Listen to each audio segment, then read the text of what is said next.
ভজ গৌরাঙ্গ কহ গৌরাঙ্গ। ও মামা, কি রান্না হবে গো আজকে?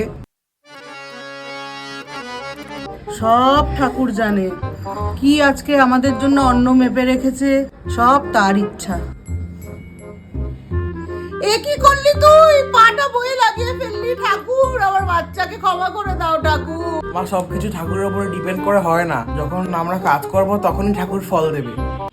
যদি ধরো আমরা কোনো কাজ না করে এমনি ঘুমিয়ে পড়ে থাকি, তাহলে সেই কাজগুলো কি নিজে নিজে এমনি এমনি হয়ে যাবে? আমার বাচ্চাকে ক্ষমা করে দিও। কোনো কাজ, কোনো ফল, এসব কিচ্ছু না, সব ঠাকুর, সব সে জানে। এসব কি গান শুনছিস? আমার ছেলে হয়ে এসব কি গান? আমার সঙ্গে কৃষ্ণ নাম কর। হরে কৃষ্ণ হরে কৃষ্ণ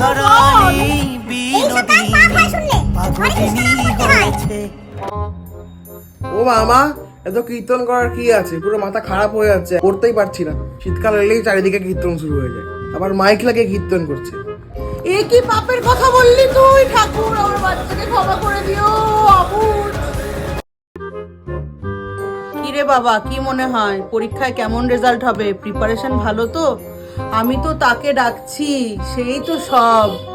তোর কি মনে হয়? মা, আমি কি করে জানবো? তুমিই তো বলো সব ঠাকুর জানে। তুমি ঠাকুরকে ডাকতে থাকো, ঠাকুর যা করবে সেটাই হবে।